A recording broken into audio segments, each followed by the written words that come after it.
Evening everyone, Ian from DIY Home and Gardening, 15th of May, so mid-monthly update. And as you can see, I'm stood in front of the blackberries Wichita. So if I turn the camera around and we can have a look as to what everything else is doing.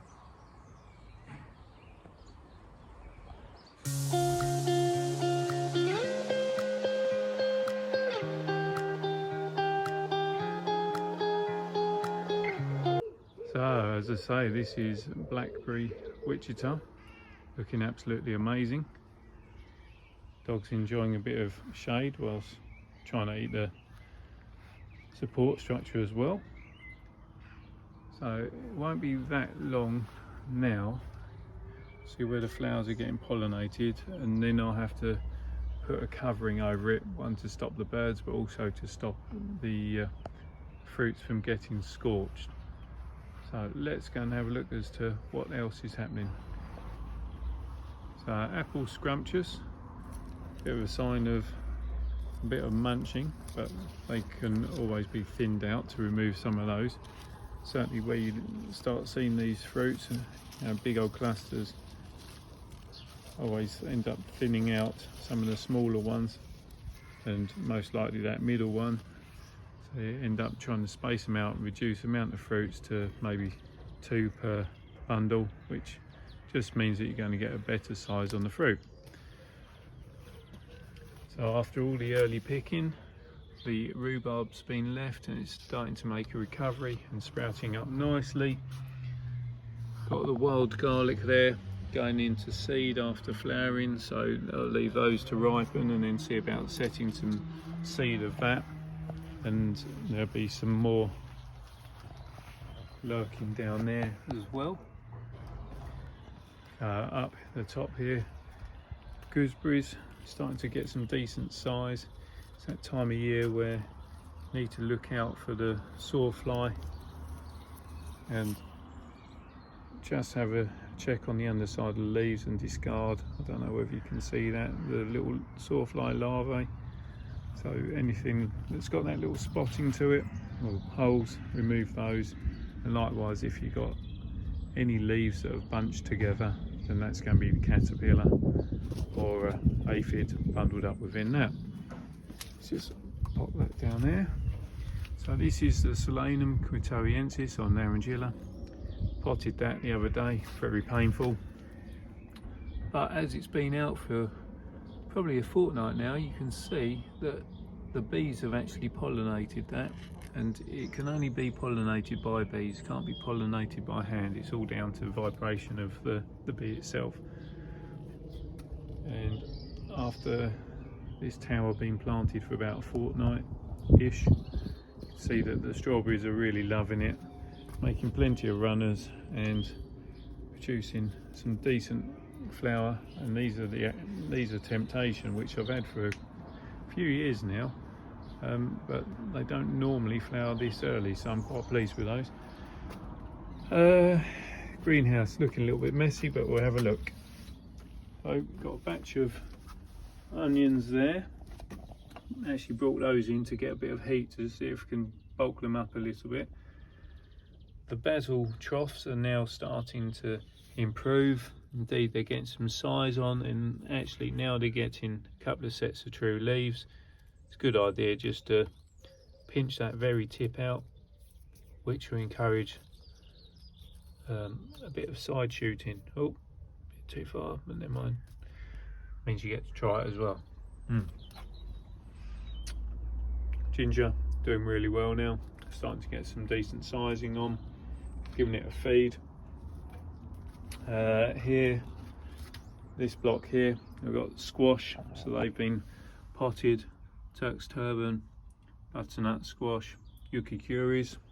They're all in the 1 litre pots. Here, these are tomatillos, which now they go a bit crazy. That lot definitely are going crazy. So they are all cucumbers, and really I need to, in the next week really or so, get to a position where they're all potted up. So I've got all the dahlias, again within the next week or two need to get those planted out. These, having sat on the fence for ages as to whether I was going to sow any, I did. These are all the pumpkins. I got some there, a few more down there.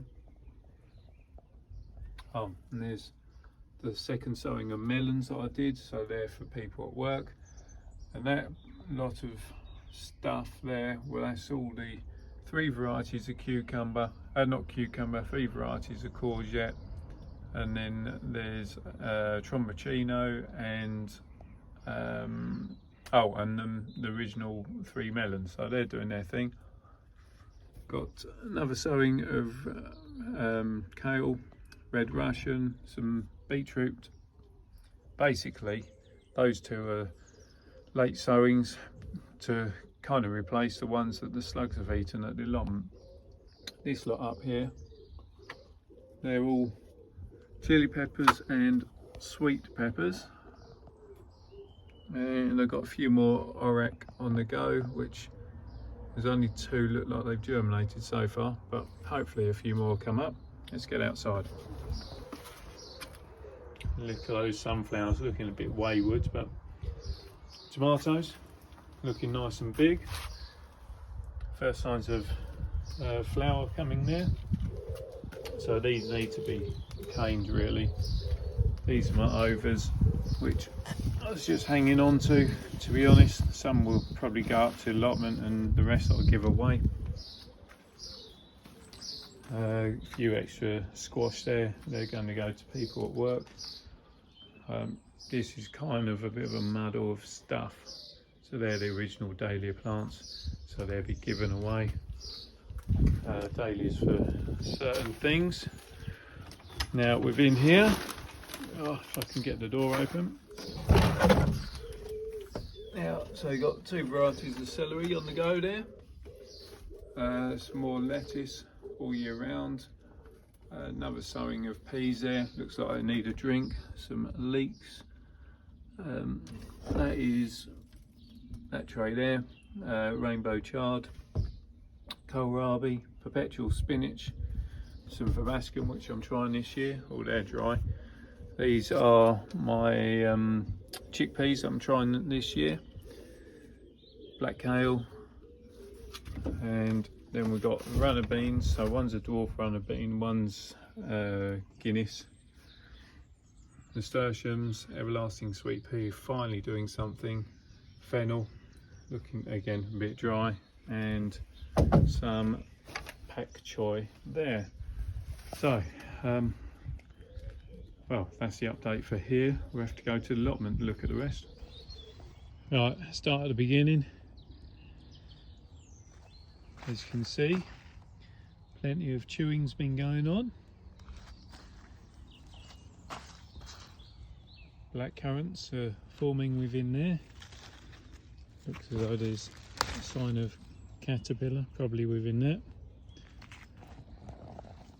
The artichoke has gone absolutely crazy.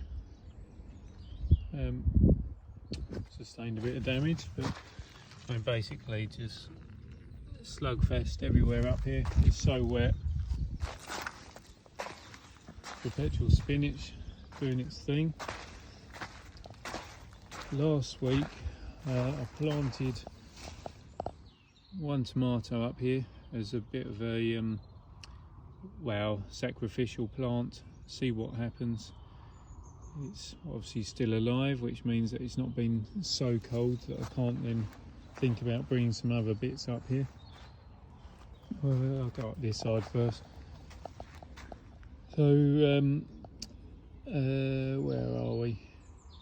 5 days ago planted these out. So these are the mini pot sweet corns, so they're on this side.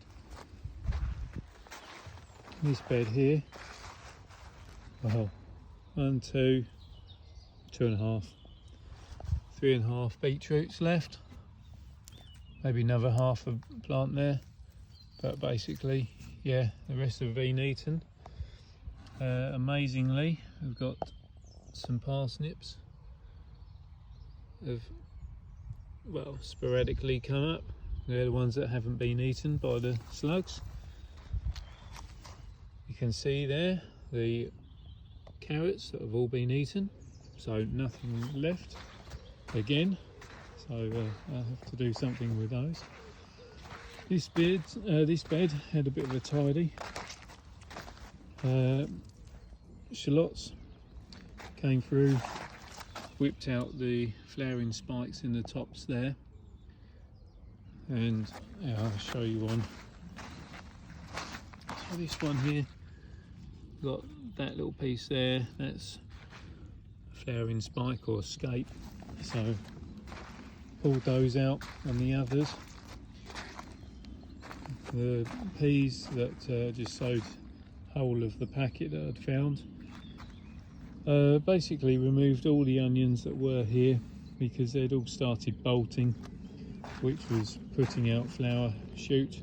Once they get to that stage, they're not actually going to put on any more size, and also they won't keep, so they won't store the same way that other onions will do if they don't flower. So pulled those, and we're going to be using those this week. So those are the perennial kale, or the Taunton Dean kale, and you can see they're now getting some really good sizing. It's not going to be long before they need to be uncovered. Well, probably this bed will need to be uncovered. Beetroot, not a lot left on those, but see what happens. These were the music porcelain garlic from last year. That didn't really do very much, so they came into here, and well, they might actually produce some bulb this year, which would be handy, because I would quite like to have that in my sort of range, although you can see that it's suffering from rust, but a lot of them are. This bed here is the elephant garlic. Again, a bit sporadic on where the corms are. On the cloves, growth is much better. Just look how wet it is. Crazy, absolutely crazy. So this bed here, gave that a clean up again about a week ago. These are some more shallots here, and took off the cover on this section. Well, floor's sinking. These are the walking onions, so the perennial Egyptian walking onions. More slugs. Slugs everywhere. Look at them all. And supposedly slugs don't go for garlic and onions, but they clearly do this year. One remaining cabbage there. I'll make that maybe two combined. A little bit more shallot there.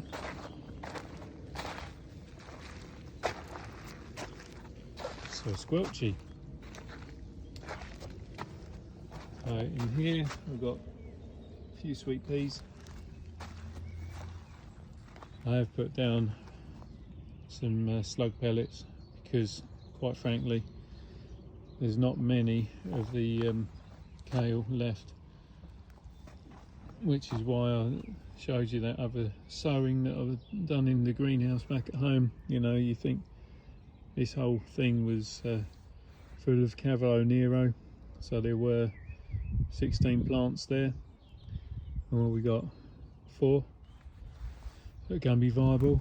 So in there you can see we've just been, well, that's all the heads off the onions from yesterday, and these are the heads from the Welsh onion, so the perpetual type.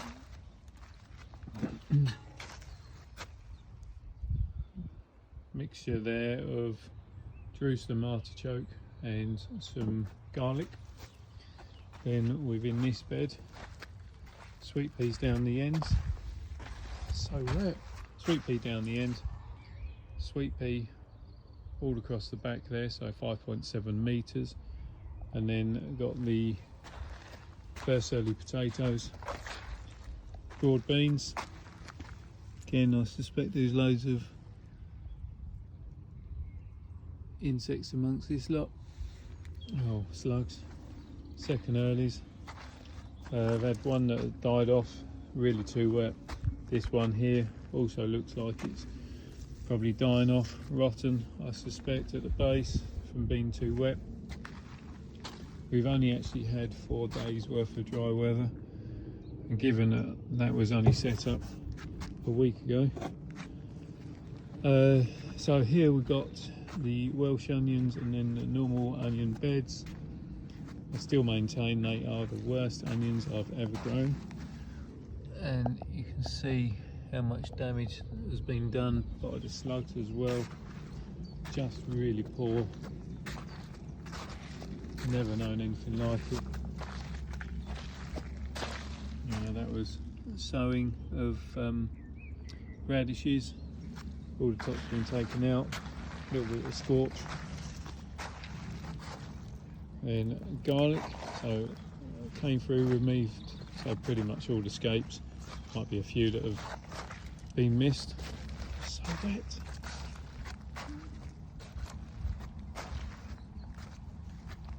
So we shall see what happens with those. Got a dodgy one actually, like that. I suspect that's got too wet. And indeed it has. Nothing there. Smells bad as well. So this bed's still empty. This one's going to be for the dahlias. And then this bed here, planted up 5 days ago. So got 3 varieties of sweet corn here, and planted through the middles with French beans. So some velour, and then muscata, which is that one there. So velour starts off as a purple bean, and then when you cook it, it turns bright green. Muscata is just a nice green bean. So we've got 4 varieties of sweet corn growing in there. And so essentially this is going to be my 3 sisters type of bed. So that's the first 2 sisters, and then got courgettes which will then fill in the gaps. And this bed here still sitting empty, ready for squash. A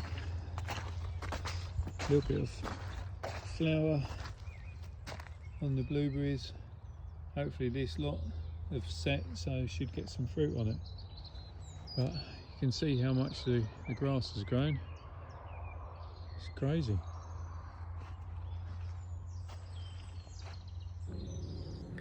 And that's it. That's my mid-May update for the allotment. As you can see, still really wet behind, wet underneath, wet in the beds. Just need it to dry out, and pretty quickly, to be honest. But yeah, anyway, you can see where I'm at. Hopefully another week's time, be a few more bits planted out up here, which make things look a little bit better. Certainly make mentally feel as though progression is being made. If you've got any questions and anything that I've got going on in the allotment, or indeed at back at the house, then please send those questions or messages to me. Always good to have a few different things coming through. If you like what I'm doing, then please subscribe to the channel. Don't forget to hit that reminder button so you don't miss out on the future videos. And well, just enjoy yourself, take some time to unwind, and certainly whilst the evenings are much lighter now, get these extra hours in, or half hours in, to do a few bits and lose yourself. So till next time, bye for now.